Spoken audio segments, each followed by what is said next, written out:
ketika mereka mentaati atau melakukan ketaatan yang membabi buta, mereka akan melakukan penyembahan. Disinilah kata beliau yang masuk dalam kategori mentuhankan manusia. Saya selalu melihat ini, Pak. Orang-orang ketika ketemu dengan fansnya menangis. Nengok Ka'bah biasa aja. Nengok fansnya nangis, Pak. Berpelukan. Mohon maaf ya Bapak Ibu ya. Mohon maaf. Perempuan ketemu fansnya, rela Pak dipeluk, Pak. Peluklah sesuka hati deh. Coba. Laki-laki juga gitu. Ketemu fansnya perempuan, wah berpelukan. Ya Allah, ya Rabbi. Coba Bapak Ibu lihat tradisi artis kita. Cipika-cipiki laki-laki perempuan. Saya tanya, itu halal nggak tuh? Yang kayak gitu tuh Pak. Itu dampak dari mana? Dari barat itu Pak. A'udzu billahi minasyaitonir rajim. Bismillahirrahmanirrahim. Assalamualaikum warahmatullahi wabarakatuh. Alhamdulillahi rabbil alamin. Alhamdulillahilladzi arsala rasulahu bil huda wa dinil haq liyudhhirahu 'alad dini kullih. Wa kafa billahi shahida. Ashhadu an la ilaha illallah wahdahu la syarika lah wa ashhadu anna Muhammadan 'abduhu wa rasuluh la nabiyya ba'd. Allahumma salli wa sallim wa barik ala hadzal nabiyil karim. Allahumma salli ala Muhammad wa ala ali Muhammad fil alamin innaka Hamidum Majid. Ya ayuhan nasu ittaqu rabbakum alladzi khalaqakum min nafsin wahidah wa khalaqa minha zawjaha wa batha minhuma rijalan katsiran wa nisaa'a wattaqullaha alladzi tasaaluna bihi wal arham innallaha kana 'alaikum raqibah. Puji syukur kehadirat Allah dengan mengucapkan alhamdulillahirabbil alamin, bersalawat kepada Nabi dengan mengucapkan Allahumma salli ala Muhammad wa ala ali Muhammad fil alamin innaka Hamidum Majid. Bapak Ibu sekalian yang berbahagia, mudah-mudahan di subuh hari ini Allah ridha, Allah berkah, Allah berikan kita rahmat, karunia, Allah anugerahkan anak-anak yang selalu mendoakan kita, anak-anak yang taat dan berbakti. InsyaAllah rumah tangga yang kita bangun, rumah tangga yang dicintai oleh Allah Subhanahu wa ta'ala. Amin ya rabbal alamin. Tak lupa kita berdoa kepada Allah senantiasa untuk kedua orang tua kita, baik yang telah mendahului ataupun yang masih hidup. Semoga kelak semua husnul khatimah dari anak-anak yang selalu mendoakan. Dan begitu juga kebiasaan-kebiasaan kita yang mendoakan orang tua, hendaknya kelak anak-anak kita pun akan mendoakan kita. Amin ya rabbal alamin. Allah tempatkan mereka di tempat terbaik di sisinya. Allah kumpulkan bersama orang-orang yang saleh. Baik Bapak Ibu sekalian yang berbahagia, di subuh hari ini masih dalam judul yang sama, tema yang sama kata Bang Romi. Temanya masih perang pemikiran. Entah kapan selesainya, kita pun tak tahu perang pemikiran ini. Tapi subuh hari ini kita bahas satu penyakit yang sudah mendarah daging. Penyakit ini sudah menjadi darah daging yang sudah berubah menjadi Tuhan baru di kalangan umat manusia hari ini. Judulnya, judul kita adalah Tragedi Idol dan Kebutuhan Kapitalisme.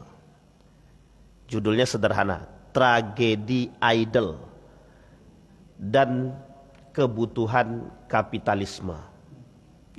Bisa dipahami maksud judul ini? Judulnya, bahasa sederhananya, mentuhankan idola, penyakit idolaisme, atau bahasa lainnya fansisme. Jadi ada penyakit yang timbul, nama penyakitnya mengidolakan manusia, fans. Ini terlepas dari siapapun ya. baik dia seorang mentuhankan seorang ulama, mentuhankan pemain bola, mentuhankan artis, mentuhankan pemimpin dalam konteks yang israf berlebihan, maka ini yang kita akan coba bahas. Kalau kita kembali kepada sejarah, dulu kalau kita lihat seorang artis ternama Michael Jackson, berarti tandanya yang paham Michael Jackson udah tua kan begitu. Karena orangnya udah mati kan. Nah, Bang Endar ya pasti kenal lah karena penganut itu. Misal Michael Jackson. Sekarang kita lihat, ini belum masuk poinnya, cuma kita kasih contohnya aja dulu. Michael Jackson itu banyak sekali yang meniru gaya dia, pakaiannya, rambutnya, cara jalannya, apa Pak? Goyangnya, kakinya. Kita dikasih kaki sehat maupun kita jalan untuk itu juga ya. Kita buat. Itulah fans. Lionel Messi misalkan. Ketika Lionel Messi lewat, itu yang teriak banyak itu. Cuma kalau yang lewat itu kita gitu, boro-boro teriak, ditengok pun tidak gitu. Itulah manusia sekarang. Jadi kita kembalikan satu masalah kepada sejarah. Ketika Islam ini mulai hilang di daratan Eropa, ketika Islam pada masanya 1924, 1925 ke atas sampai 1950-an. Itu seolah-olah kita nggak melihat Islam lagi di daratan Eropa. Semenjak Islam itu hilang di daratan Eropa itu, mulai bermunculan orang-orang yang mencoba memiliki kepentingan terhadap negara. Sehingga para ilmuwan-ilmuwan yang memiliki kepentingan ini untuk mendapatkan tempat di negara itu, mereka harus bersikap tidak adil, tidak jujur terhadap keilmuan itu sendiri. Dia poinnya di situ memang. Jadi sebenarnya dampak dan faktor utamanya adalah memang degradasi ilmu dan degradasi iman. Jadi runtuhnya ilmu dan runtuhnya iman sebenarnya di situ. Karena ilmu dan iman yang tidak sejalan itu akan meruntuhkan akhlak. Sehingga akhlak mulia itu terseret gitu. Ini sebenarnya inti poin. Tiga ini inti poin dari segalanya. Cuma kita kembalikan. Apa faktor, apa dampak daripada pergeseran Ibnu Rusdi yang ada pengaruh pada masa Andalusia itu ternyata besar. Ketika Ibnu Rusdi atau Averroes ini diasingkan, difitnah, karena Averroes ini kan penasehat kerajaan yang bisa menerjemahkan tulisan Plato, kata-kata Plato, Aristoteles, itu cuma Averroes. Banyak murid-muridnya ini yang belajar kemudian kepada Ibnu Rusdi itu hanya untuk bagaimana mentafsirkan kalimat Averroes, Aristoteles dan lain sebagainya, ilmuwan-ilmuwan Yunani. Dia ada judul buku namanya Scholastic Islam. Jadi bagus itu tentang Averroes itu. Jadi ketika Ibnu Rusdi berada di atas angin mendapatkan posisi terbaik, ini sejarah ya, mendapatkan posisi terbaik menjadi penasehat kerajaan, apapun persoalan kerajaan itu dikembalikan kepada Ibnu Rusdi. Kalau bahasa kita nih mufti lah. Maka sekarang kalau Pekanbaru punya mufti, wah itu bagus. Apapun persoalan dikembalikan kepada mufti. Karena memang begitu dulu. Dulu itu semua persoalan itu diukur tolaknya. Ada tolak ukurnya. Tolak ukurnya itu agama. Dikembalikan kepada siapa? Ahli di bidangnya. Contoh, mau ambil pajak, tanya dulu pemimpinnya, tanya dulu ulamanya, boleh nggak? Cuman ulamanya harus ulama beneran. Kalau ulama sultan susah gitu. Kalau ulamanya pemerintah ya nggak bisa. Maka yang ditanya tuh ulama beneran, mufti beneran. Kira-kira pajak ini bener nggak, boleh nggak gitu. Terus nanti datang pandangan daripada para ulama. Ini pentingnya adanya para ulama yang bisa berada di sekitar para pemimpin dengan catatan adil, jujur, benar, bijaksana. Nah, masalahnya kalau ulama sultan nih nggak bisa, apa kata pemimpin jalan gitu, meskipun salah. Itu yang susahnya di situ gitu. Itu namanya ulama sultan gitu. Jadi kalau pemimpinnya mau korup, mau ngapain, mau zolim, ya nggak bisa dia ngomong. Mobil dapat, rumah dapat gitu, lahan luas gitu, ya susah kita. Maka kata para ulama itu, apa persoalannya? Kembalikan. Nah, ketika Ibnu Rusdi menjadi seorang penasehat kerajaan itu, Ibnu Rusdi berada pada posisi yang benar. Pada posisi yang benar. Sehingga ada murid daripada Ibnu Rusdi ini yang belajar kepada Ibnu Rusdi, belajar tentang filsafat, keilmuan. Sehingga pada saatnya Ibnu Rusdi berada pada puncaknya oleh kelompok tertentu yang sebenarnya mereka juga belajar kepada Ibnu Rusdi ini. Apa kata mereka? Nggak bisa nih, Ibnu Rusdi ini mereka seperti orang yang Ibnu Rusdi ini hanya menginginkan kepentingan agama tertentu. Jadi memang bahasanya memang agama. Jadi seolah-olah Ibnu Rusdi ini adalah perusak agama-agama yang lain gitu. Diskriminasi agama gitu. Akhirnya dibuatlah fitnah terhadap Ibnu Rusdi. Satu sisi persoalan agama, satu sisi persoalan politik, satu sisi persoalan kepentingan. Maka apa yang harus dilakukan? Singkirkan Ibnu Rusdi. Bukan hanya disingkirkan dalam persoalan kepemimpinan. Ibnu Rusdi disingkirkan menjadi penasehat kerajaan. Bukan hanya itu, dibuat fitnah. Dari fitnah tersebut Ibnu Rusdi dimasukkan ke dalam penjara. Setelah dimasukkan ke dalam penjara, Ibnu Rusdi diasingkan sampai dia wafat. Di tengah pengasingan itu, para ilmuwan murid-murid yang tadi belajar kepada Ibnu Rusdi mereka rubah. Jadi taktik mereka adalah merubah isi. Sebenarnya bukan isinya yang dirubah, pemahamannya tetap, tapi nilai-nilainya yang dikurangin. Mana nilai-nilai yang tak sejalan? Geser. Ini kalau kita bercerita tentang kerajaan Roma, Itali, ini hampir mirip. Kepentingan kerajaan terhadap pemangku agama. Apa kata raja itu? Kalau kalian mau mendapatkan posisi terbaik, maka pemangku-pemangku agama harus sesuai dengan harus mengikuti apa yang dikatakan raja. Wah, ini tertulis Pak. Sebenarnya kalau disebutin agak-agak sensitif gak ya gitu. Jadi kalau sensitif ya nggak apa-apa juga gitu. Jadi memang persoalannya begitu. Alkitab itu dulu, ini persoalannya Pak ya. Jadi Alkitab itu dulu begitu. Apa kepentingan raja? Itu dia yang dimuat. Sehingga banyak terjadi perubahan dan bertolak belakang kadang-kadang. Karena menyesuaikan kepentingan gitu. Nah ini waktu itu begitu. Sehingga banyak dulu orang-orang yang berkepentingan ini yang sudah menggeser Ibnu Rusdi, mereka merapat. Kalau bahasa kita sekarang ini menjilat lah gitu. Menjilat kepada pemimpin, pemerintah. Dapat nih posisi. Tapi ternyata bukan pada itu doang. Itu hanya kepentingan politik saja. Hanya kepentingan politik, kepentingan golongan.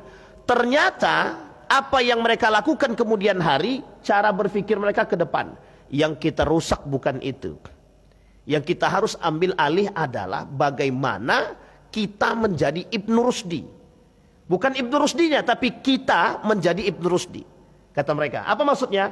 Bagaimana Ibnu Rusdi tidak dikenal, yang dikenal adalah kita. Istilah Karl Marx dan lain sebagainya, Marco Polo dan lain sebagainya, para ilmuwan-ilmuwan barat itu tidak ada satupun yang bisa lepas daripada pemikiran Ibnu Rusdi. Tidak ada. Tidak ada yang bisa lepas yang persoalan sosial. Tidak ada yang bisa lepas dalam pemikirannya Ibnu Khaldun. Tidak ada. Sulit kita temukan, Pak. Karena ulama sekarang cerdas-cerdas. Setelah mereka teliti, ternyata banyak pengaruh pemikiran Ibnu Khaldun dan Ibnu Rusdi dan beberapa ulama yang lain itu yang mempengaruhi daratan Eropa yang hari ini dikenal. Cuma, ada cumanya, pergeseran nilai ini yang menjadi persoalan kita. Kalau seandainya mereka merubah tapi nilainya tetap jalan, itu sebenarnya nggak ada masalah. Hanya saja mereka bermasalah pada ketidakjujuran. Makanya ilmuwan muslim itu baru dikenalkan kepada kita itu mulai pada abad ke-20. Sebelum itu kita nggak kenal itu, Pak. Bapak Ibu boleh cek deh dalam sejarah. Nggak ada itu. Ilmuwan muslim itu dikenalkan tuh nggak ada. Bahkan orang tahunya cuma itu-itu aja. Padahal banyak sekali ilmuwan muslim itu. Kita ambil contoh Ibnu Hayyan gitu. Siapa yang tahu Ibnu Hayyan? Mungkin kita sekarang kalau ditanyakan siapa Ibnu Hayyan, paling kita buka Google, Mbah, siapa Mbah gitu. Baru kita tahu. Kalau enggak, kita nggak kenal itu Ibnu Hayyan itu siapa. Karena memang itu tujuannya. Bagaimana caranya ketika Ibnu Rusdi sudah disingkirkan Ibnu Rusdi ini, maka ada hal lain yang harus mereka lakukan ke depan. Apa hal lain yang harus mereka lakukan? Merubah pola pikir daripada masyarakat Spanyol ketika itu untuk menghilangkan Islam daripada bumi Andalusia. Bagaimana caranya? Harus dibuat, harus 1800-an itu. Coba bayangkan. Digeser, Pak. Islam itu digeser. Jadi seperti seolah-olah, oh ini bukan saatnya masamu, sekarang masa kami gitu. Boleh lihat dalam sejarah perang Mu'tah. Kapan waktu kita cerita tentang perang Mu'tah itu antara Islam dan Romawi. Itu masuk dalam kategori cerita penggeseran gitu, pergeseran. Nah, kita kembalikan pada poinnya. Jadi ketika posisi sentral Islam sebenarnya bukan Islamnya, sebenarnya bukan Ibnu Rusdi sebagai pahlawan Islam, bukan. Hanya saja Ibnu Rusdi dimuliakan karena ilmunya dan agamanya gitu. Ibnu Rusdi ini dimuliakan karena ilmu dan agama. Tapi memang fitnah itu besar. Fitnah itu besar. Sehingga dibuatlah fitnah, disingkirlah Ibnu Rusdi. Kemudian para ilmuwan barat muncul. Ilmuwan Eropa muncul. Kemunculan mereka berada dalam dasar tekanan. Kemunculan mereka untuk menggeserkan nilai. Ingat ini kalimatnya baik-baik Bapak Ibu ya. Menggeserkan nilai. Artinya apa? Tidak ada urusan agama di situ. Makanya mereka katakan ilmu bebas nilai. Karena yang digeser pertama sekali dalam ilmu itu adalah nilai. Maksudnya bagaimana? Sekularisasi. Sekulerisme. Ya sekularisasi lah bahasanya itu. Sekularisasi atau sekularisme. Memisahkan dulu kepentingan negara dengan kepentingan ortodoks, agama. Religion, pisahin dulu. Ntar baru tatanan negaranya kalau sudah benar dalam arus logika, selesai. Agama singkirkan dulu. Ntar kalau udah nggak benar, kembalikan kepada agama. Begitu dia. Oh ini udah rusak nih. Ini mesti disebabkan karena pengaruh agama nih. Pengaruh orang-orang yang bawa nih. Maka ini disebut dengan orang-orang beragama pada saat itu disebut dengan ortodoks. Mereka sangat ortodoks gitu. Sehingga posisi agama itu sangat-sangat sulit waktu itu. Apa tak lagi Islam. Semenjak disingkirkan Ibnu Rusdi, Andalusia hancur, selesai. Tidak ada namanya bahasa yang disebut dengan Islam. Tidak ada. Timbulnya kebencian-kebencian. Yang mereka buat adalah ini disebabkan Islam. Sehingga kebencian masyarakat Eropa terhadap Islam itu disebabkan faktor tersebut. Jadi doktrinnya jelas. Nah, kita ambil contoh sederhana. Bapak Ibu kalau buka video, nanti ada orang dalam video-video baik YouTube ataupun di Facebook itu, ada orang pakaian muslim, kemudian mereka bersorban.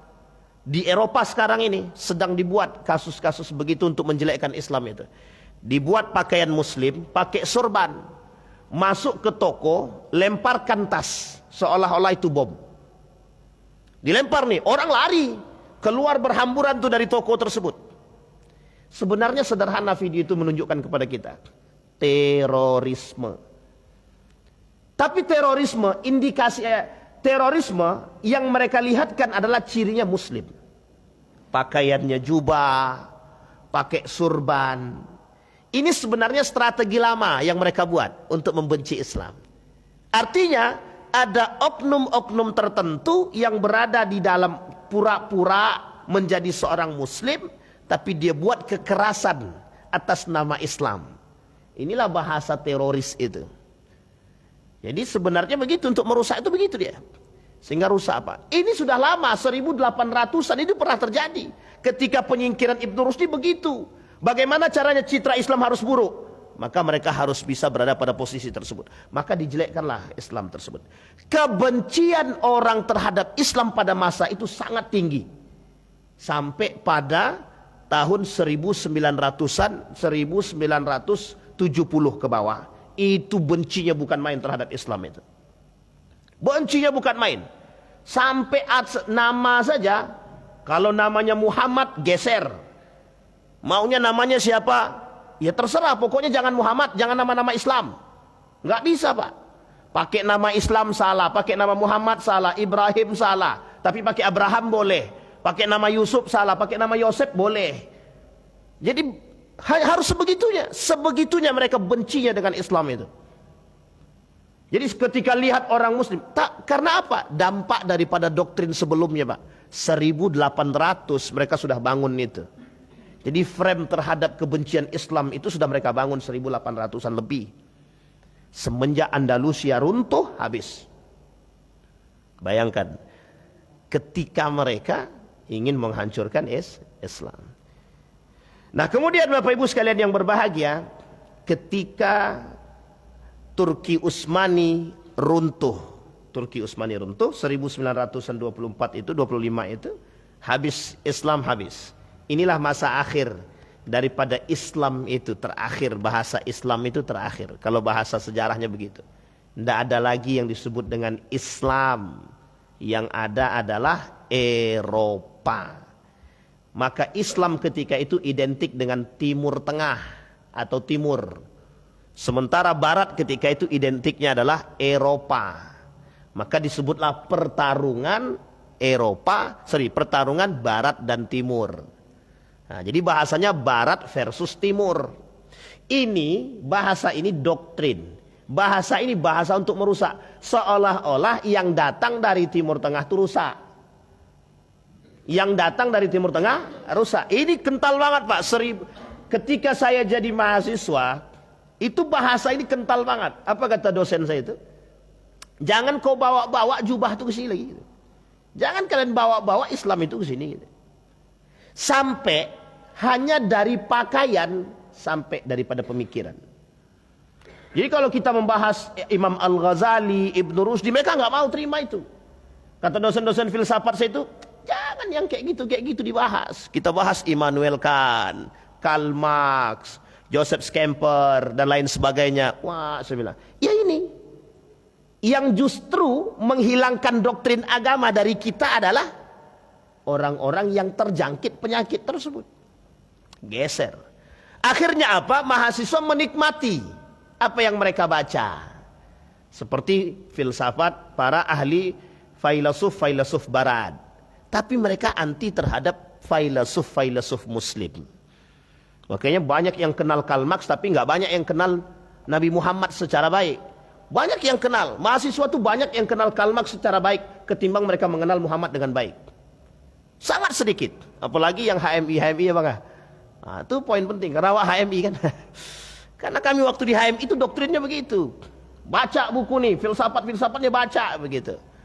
Sampai bukunya Durkholis Majid habisin tuh, khatamin kan begitu. Tapi memang doktrinnya itu. Itu doktrinnya. Nah sekarang pertanyaannya, apa kaitannya dengan idol? Apa kaitannya dengan idola? Apa kaitannya dengan fans? Kita lihat Pak. Setelah runtuhnya Islam di Turki atau runtuhnya Turki Utsmani, ada sejarah setelah itu. Apa sejarah? Perubahan yang disebut dengan Islam kembali. Islam asing di telinga umat muslim ini. Muncul peradaban barat. Muncullah bahasa yang disebut dengan westernisasi. Kebarat-baratan. Sekarang apa yang terjadi?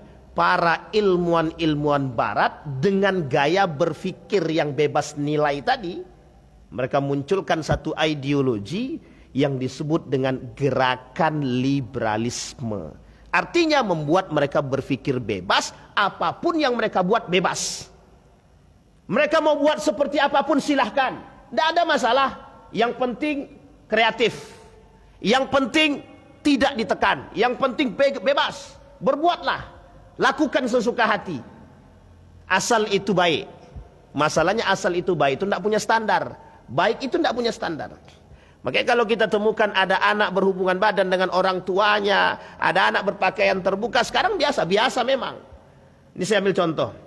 Kenapa di Eropa itu orang telanjang sekarang tidak ada nafsunya? Itu biasa, karena tiap hari itu yang ditengok. Setiap hari lihat orang yang terbuka. Sehingga mohon maaf Pak ya, itu boleh dicek boleh Bapak Ibu lakukan penelitian terhadap laki-laki Eropa. Lebih senang mana? Wanita tertutup atau terbuka? Tertutup.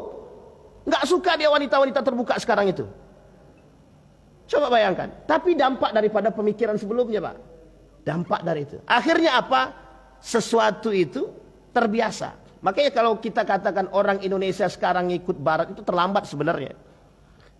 Orang sudah nggak nafsu itu dengan perempuan yang mohon maaf nggak pakai baju itu. Sekarang saya tanya bapak-bapak nih, khususnya bapak-bapak misalkan. Ada perempuan nggak pakai baju sama sekali, cantik banget gitu misalkan, bidadari gitu, lewat di depan tapi nggak pakai baju, nggak pakai sehelai benang pun. Kira-kira apa yang dia pikirkan? Mesti gila kata dia, tuh gila tuh perempuan tuh gitu. Dalam benak kita begitu. Begitulah sekarang kondisinya di sana itu. Jadi mereka tak lagi berpikir hal-hal tersebut gitu.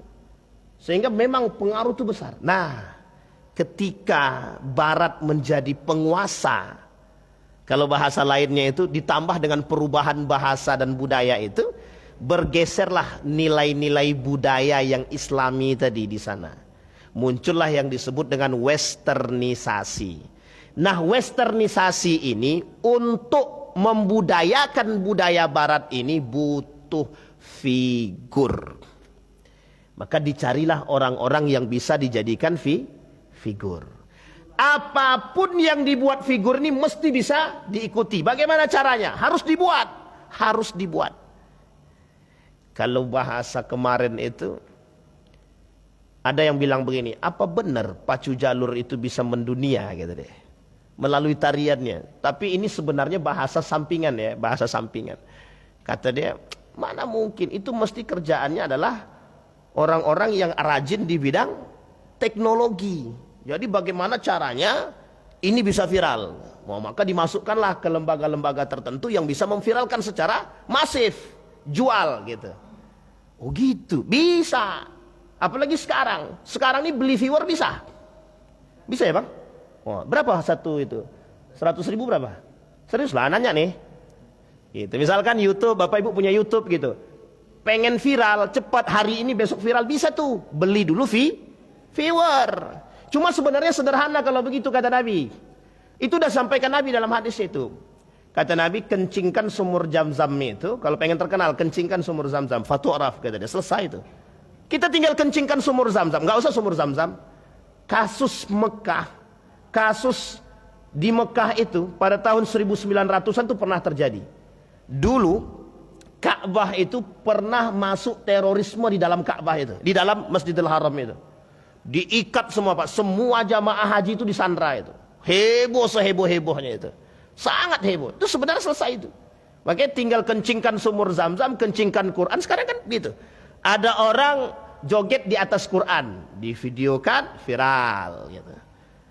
Itu tapi viralnya kan nggak sehat itu. Viral-viral nggak sehat. Nah, begitu contohnya. Jadi itu sudah dibuat dari dahulu. Maka dicari figur. Mana figur?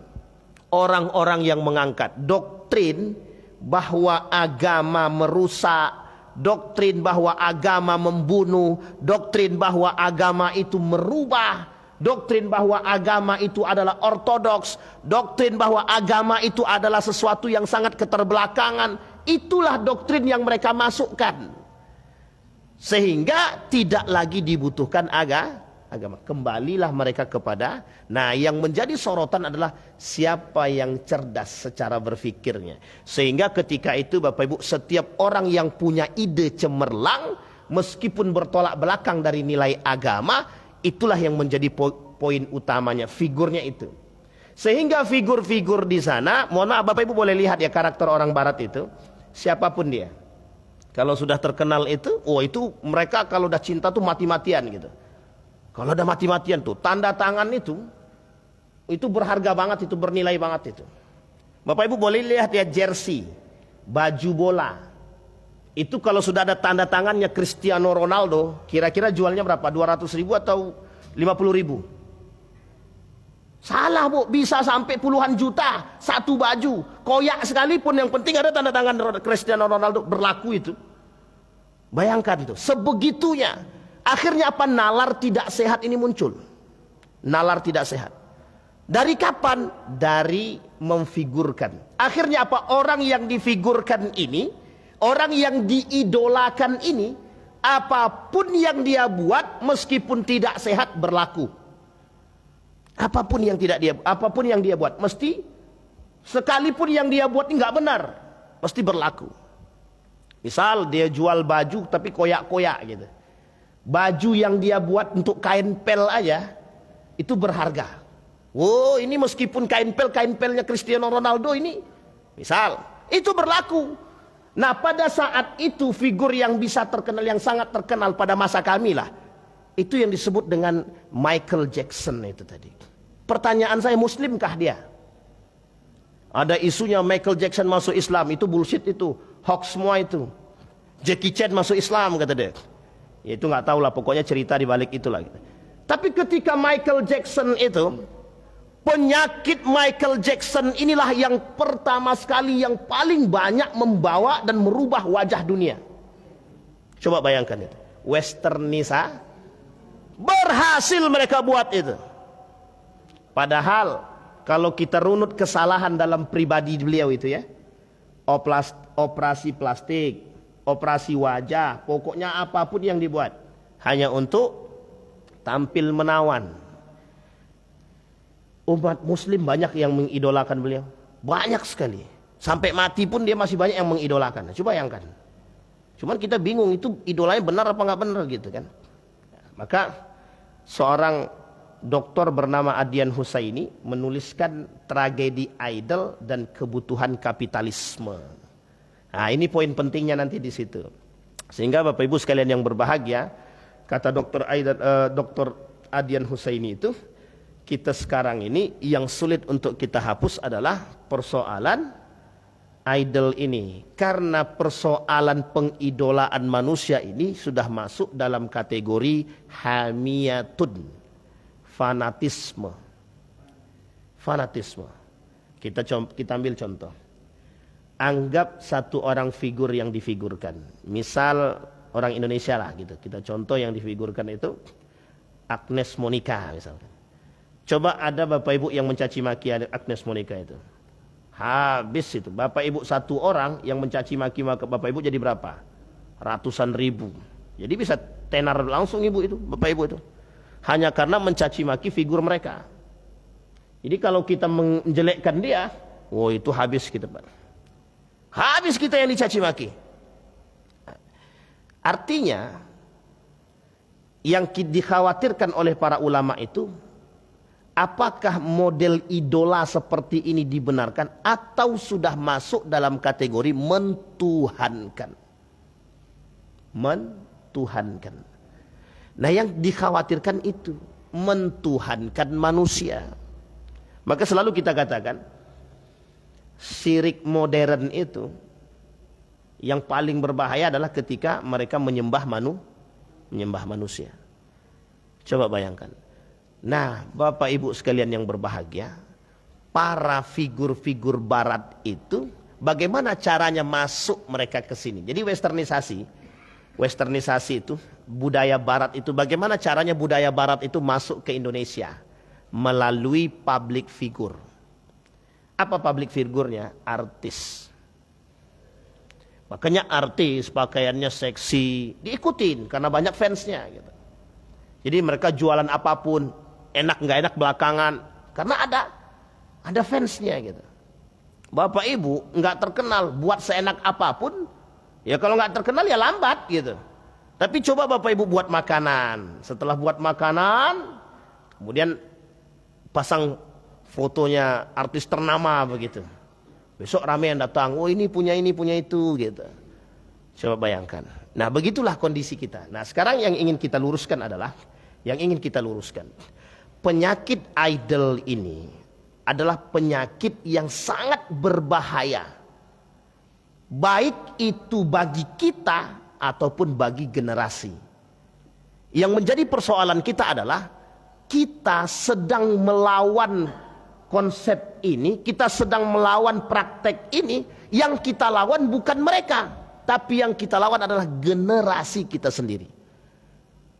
Nah ini yang poin pentingnya. Kenapa? Karena hari ini kita sedang melawan orang-orang yang memang memfigurkan orang lain, dan mereka adalah bagian daripada tubuh kita sendiri.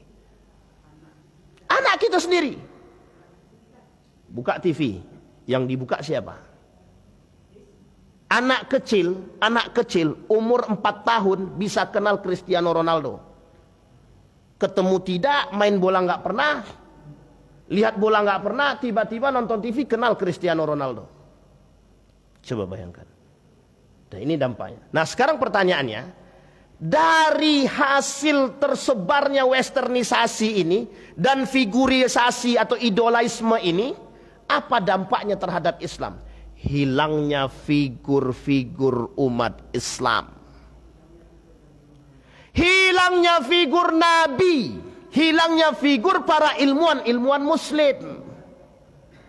Kita tak temukan itu pada abad ke-19 ke bawah, tidak kita temukan. Baru kita temukan baru pada abad ke-20. Itu pun dengan susah payah kita angkat. Dengan susah payah. Berarti Ustaz, Indonesian Idol itu parah itu. Ya saya katakan kalau parah ya memang parah, gimana? Lomba begitu jutaan rupiah itu. Ratusan juta hadiah ya kan. Lomba qiraatul Quran boro-boro dapat hadiah gitu. Hadiah dari tempatnya dapat gitu kan. Ya memang diskriminasinya dari sono gitu. Memang dari dulu Pak diskriminasi itu. Nah ternyata setelah budaya barat masuk, tidak hanya sampai di situ. Nah, berkelahilah antara K-pop Korea dengan Amerika. Barat dengan Korea berantem nih gitu. Nah, maka terjangkit penyakit terus kita itu. Dulu banyak, kalau kita runut-runut banyak penyakitnya. Ada dulu apa namanya? Gangnam Style, joget K-pop. Pokoknya kita nih malu dengan budaya kita sendiri. Apa? Aceh. Penyakit dangdut cesar kata deh. Itu pada masanya. Kita nih malu Pak. Itu karena apa? Mengapa bisa tersebar seluas mungkin begitu? Budaya-budaya barat, budaya Korea yang merusak nilai-nilai Islam itu. Itu karena malunya umat Muslim mengakui identitas mereka sebagai Muslim. Malunya umat Muslim mengakui identitas dia sebagai seorang Muslim. Sampai hari ini kita tidak benar-benar dalam kategori berani mengakui keislaman kita. Apa contohnya? Beranikah kita mengatakan kami Muslim, say no to drug, say no to riba, say no to kriminal? Enggak Pak. Say no to westernisasi, tidak. Salah satu budaya yang paling tampak dari dampak daripada westernisasi, toko-toko kita masih banyak berbahasa Inggris.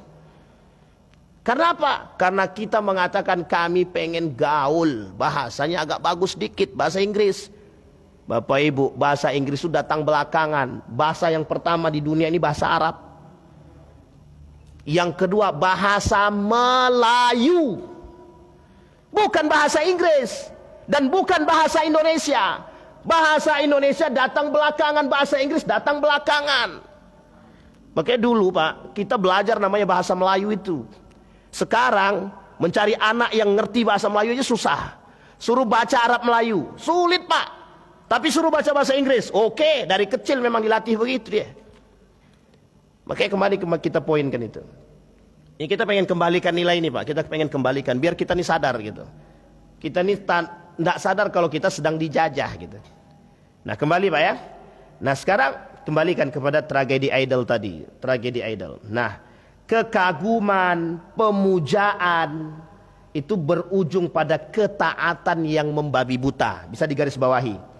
Kekaguman, pemujaan berujung pada ketaatan yang membabi buta. Nah, inilah yang bahasa itu disebut dengan pada masa jahiliyah dulu, yang disebut dengan hamiyatul jahiliyah. Apa itu hamiyatul jahiliyah?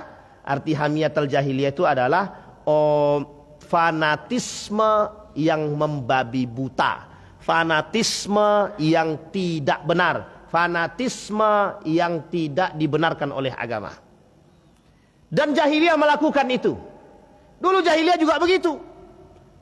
Fanatik mereka terhadap golongan, kelompok, agama, nenek moyang, segala macam. Itu sangat kuat. Nah sekarang dikembalikan. Kita kembali kepada masa-masa dahulu. Melalui apa? Arus pemikiran westernisasi yang tadi. Kita dibuat seolah-olah sesuatu yang tidak normal itu normal. Makanya orang pakai baju terbuka dulu tidak normal, sekarang normal, biasa aja kok sekarang itu. Udah zamannya begitu kok. Jadi kita dituntut untuk mengikuti zaman yang memang seperti itu. Ustadz semuanya pakai suap. Kan enggak apa-apa kalau kita pakai suap juga gitu. Ini kalimat itu yang harus Bapak Ibu rubah ya. Ustadz semuanya kan pakai suap. Jadi kita enggak apa-apa kalau enggak pakai suap. Karena kita mau ngambil hak kita. Yang kayak gini ini dibuang. Kita sedang menormalkan keharaman itu. Menghalalkan yang haram. Hukumnya haram itu. Artinya kalaupun ada yang dibenarkan hanya untuk melepaskan daripada dahaga, kata para ulama itu. Makanya babi itu kalau dalam hutan kalau dia tak dapat makanan baru boleh. Itu pun kalau tak dapat yang lain. Itu pun boleh di sini bukan boleh dimakan secara utuh. Hanya untuk menghilangkan rasa lapar. Kalau sudah hilang, sudah terisi sedikit, makan lagi haram. Tapi enak ya Pak Ustaz. Nanti dicari alasan lagi. Apa alasannya? Berjalan lagi ke ujung, tidak dapat lagi Pak Ustaz. Makan babi lagi kami ya katanya. Begitu manusia, itu yang terjadi sekarang. Karena dampak daripada normalisasi tadi. Kita dituntut untuk menormalkan sesuatu yang tidak masuk akal dalam agama, yang bertolak belakang dengan syariat, dengan dalih, dengan alasan doruri. Darurat. Sekarang apa yang darurat di muka bumi ini? Tidak ada. Tidak ada yang darurat sekarang itu. Yang darurat sekarang itu cuma satu, darurat agama. Itu yang paling penting. Budaya kita dihabisin, kita diam aja. Semua kita diam. Pendidikan kita dirusak, diam. Politik kita dirusak, kita diam. Malah kita ngikut. Kita normalkan itu. Perbuatan-perbuatan kezaliman. Dan itu kita pilih. Dan kita ngikut. Kita yang ngikut nyoblos. Artinya kita yang menormalisasikan perbuatan tersebut. Kembali kepada hal tadi Pak. Nah maka Bapak Ibu sekalian yang berbahagia.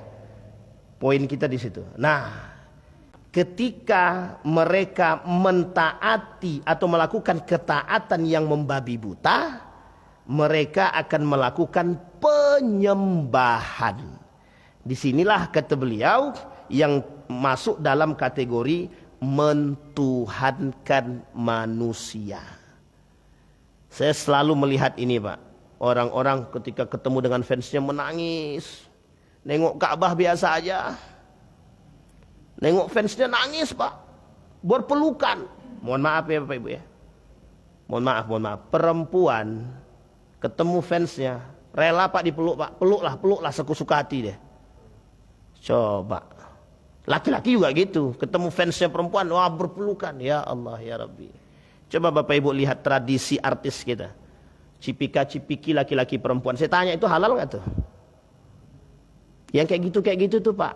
Itu dampak dari mana? Dari barat itu Pak. Dari barat. Saya punya seorang dosen lulusan Belanda. Apa kata beliau? Orang cuma cipika-cipiki aja, ngapain ente segitunya? Betul Pak, dalam agama kami haram itu. Jangankan cipika-cipiki, salam-salaman aja haram sebelah. Ente terlalu katrok kan katanya. Begitu kan saya. Dibilang ya awak katrok. Sebenarnya mungkin katrok iya juga, memang awak katrok gitu.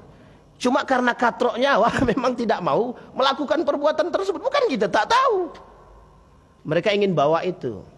Sudah biasalah kalau begitu tuh. Cipika-cipiki laki-laki perempuan. Ini budaya barat. Budaya barat kalau bertentangan dengan agama haram. Enggak usah dibawa ke sini. Jangankan di sini, di sono juga haram. Sekalipun itu budaya barat. Mereka menormalisasikan, ada dampak, ada sebabnya, ada. Mengapa mereka menormalisasikan hal begitu? Liberalisme.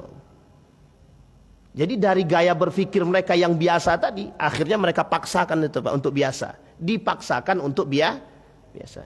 Itulah poinnya kenapa Ibnu Rusdi harus diasingkan. Jadi dianggap kaku. Ibnu Rusdi ini datang dengan nilai yang kaku.